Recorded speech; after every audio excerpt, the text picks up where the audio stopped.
अस्सलामु अलैकुम वरहमतुल्लाहि वबरकातुहू। जी हाँ दोस्तों, उम्मीद है कि आप तमामी हज़रात खैर आफ़ियत से होंगे, तमामी लोग अच्छे होंगे।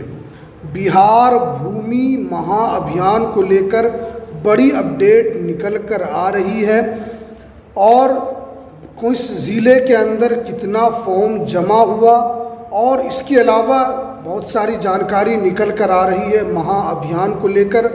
और बहुत सारे रैयतों की जमाबंदी अभी भी जमा नहीं हुई है। तो क्या है पूरी जानकारी आपको इस वीडियो के अंदर मिलने वाली है, तो इसलिए इस वीडियो को आप पूरा ज़रूर देखें। वीडियो शुरू करने से पहले आपसे एक छोटी सी रिक्वेस्ट है, आप अगर हमारे इस चैनल पर पहली मर्तबा आएँ तो आप इस चैनल को ज़रूर सब्सक्राइब कीजिए, बेल की घंटी को भी आप ज़रूर प्रेस कीजिए ताकि आपको ऐसे ही लेटेस्ट जानकारी, लेटेस्ट इन्फॉर्मेशन आपको मिलती रहे। तो चलिए हम वीडियो को शुरू करते हैं। जहाँ दोस्तों आप जानते हैं कि पिछले महीना यानी 16 अगस्त से 20 सितंबर तक महाअभियान का काम पूरे बिहार के अंदर शुरू हुआ, जिसको लेकर अगर मैं मंत्री की बात करूं तो संजय सरानी साहब ने भी साफ साफ कहा कि बिहार के अंदर तमाम ज़मीन का यहाँ पर महाअभियान होगा और जिन लोगों की जमाबंदी छूटी है या खाता खसरा जिनका छूटा है या जिनका रकबा छूटा है, उन तमाम चीज़ों को यहाँ पर अपडेट किया जाएगा। और क्योंकि नीतीश कुमार साहब ने भी साफ साफ इससे पहले कहा था कि बिहार को ज़मीन के लफड़े से मुक्त किया जाएगा, यानी आपसी जो झंझट है और ज़मीन को लेकर सबसे ज़्यादा थाने के अंदर केस पेंडिंग रहता है और कोर्ट में भी सबसे ज़्यादा ज़मीन से रिलेटेड यहाँ पर काम होता है। तो इसीलिए इसी मकसद के साथ महाअभियान यहाँ पर शुरू किया गया था। लेकिन अभी भी जो ज़मीन के मालिक हैं, जो भू मालिक हैं, जो बिहार के वासी हैं, वो अभी भी अपनी जमाबंदी को सही कराने को लेकर या अपडेट कराने को लेकर वो अभी भी परेशान है। शुरू में जमाबंदी को लेकर महाअभियान शुरू किया गया, जिसके अंदर शुरू में बहुत अच्छा काम हुआ। जमाबंदी में बहुत सारे लोगों ने इसमें हिस्सा लिया। जिस तरीके से शुरू में महाअभियान का काम हुआ, अगर उस तरीके से 20 तारीख तक होता तो बहुत सारे लोगों का यहाँ पर जमाबंदी पंजी अपडेट हो जाता। लेकिन क्योंकि उसी बीच में कर्मचारी का हड़ताल हो गया, जिनको शिविर के अंदर जाना था उन लोगों ने यहाँ पर हड़ताल कर दिया। हालांकि विभाग की तरफ से चेतावनी भी आई थी कि आप अपने काम पे लौट जाएं, लेकिन उन्होंने अपना धरना ख़त्म नहीं किया।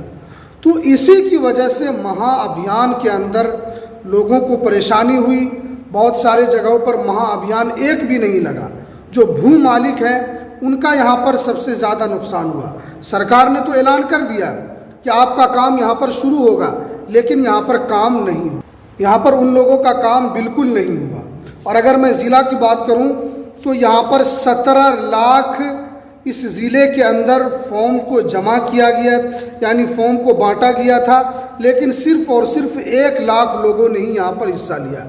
कहने का मतलब है कि अभी भी पूरे बिहार के अंदर महाअभियान दोबारा होना चाहिए ताकि जो रैयत छूट चुके हैं इसके अंदर, यहाँ पर उन तमाम लोगों को दोबारा अपनी जमाबंदी पंजी सही करने का, खाता खसरा सही करने का यहाँ पर उनको वक्त मिलना चाहिए। इससे पहले पटना हाई कोर्ट ने कहा था कि जिसकी भी ज़मीन में खाता ज़ीरो है, खसरा ज़ीरो है, तो वो भू मालिक अपनी ज़मीन को नहीं बेच सकते हैं। ये पटना हाई कोर्ट ने साफ साफ यहाँ पर कहा था। अब तो भाई क्योंकि आप जानते हैं कि बिहार के अंदर अभी भी जो पुराने ज़मीन है, न तो उनका नेट पे चढ़ा हुआ है, न तो उनका खाता सही है, न उनका चौहद्दी सही है, न उनका खसरा सही है, न उनका रिकॉर्ड वहाँ पर है। कहने का मतलब है कि अभी भी बहुत सारे भू मालिक अपनी ज़मीन को लेकर परेशान हैं। बहुत सारे का रजिस्टर 2 में गलती है, उनका केबाला सही है, लेकिन रजिस्टर 2 में उनका गलत नाम चढ़ गया है। यानी इस तरीके की समस्या अभी भी पूरे बिहार वासियों के साथ परेशान है और इस पर मंत्री साहब को ज़रूर ध्यान देना चाहिए, क्योंकि आपने कहा था कि बिहार के अंदर एक एक ज़मीन को यहाँ पर नेट पर चढ़ाया जाएगा, उनका रिकॉर्ड सरकार के पास रहेगा। एक क्लिक में आप किसी भी ज़मीन को बेच सकते हैं, किसी भी ज़मीन को आप खरीद सकते हैं। उनका पूरा डाटा आपके सामने आ जाएगा। लेकिन अभी भी बहुत सारे लोग इस इंतज़ार में हैं कि महाअभियान दोबारा से शुरू होना चाहिए। बहुत सारे ज़िलों में इस पर लोग जागरूक नहीं हुए, बहुत सारे ज़िलों में लोगों ने हिस्सा नहीं लिया, क्योंकि आप परिमार्जन के ज़रिए से सही करवाते थे, आपका सही नहीं होता था। आपने परिमार्जन करवा के परेशान हो गए। उसके बाद यहाँ पर शिविर का आयोजन किया गया, ताकि शिविर के अंदर हर व्यक्ति जो ब्लॉक नहीं जा सकता है, जिनको किसी बारे में कोई जानकारी नहीं है, वो शिविर में आके पूछ सकता है, वो अपने दस्तावेज़ को जमा करके अपने दस्तावेज़ को सही करवा सकता है। अभी भी बहुत सारे ज़िलों के अंदर महाअभियान को शुरू करने की ज़रूरत है, और बहुत सारे ज़िलों में जमाबंदी पंजी अभी भी अपडेट नहीं हुए। तो सरकार को इस पर, क्योंकि बहुत सारे कर्मी अभी चुनाव में लग जाएंगे, तो अब आपका चुनाव तक तो कुछ नहीं होने वाला है, आचार संहिता लग जाएगी, उसके बाद बहुत सारे कर्मी को इधर उधर चुनाव की ड्यूटी में लगा दिया जाएगा। इसलिए सरकार को इस पर ध्यान देने की ज़रूरत है, और जितना जल्दी हो सके जिनकी जमाबंदी पंजी अपडेट नहीं है उनको जल्द से जल्द अपडेट किया जाए। तो ये कुछ जानकारी निकल कर आ रही थी। तो चलिए, हमें दीजिए इजाज़त, फिर मिलते हैं किसी नेक्स्ट वीडियो में नई अपडेट के साथ।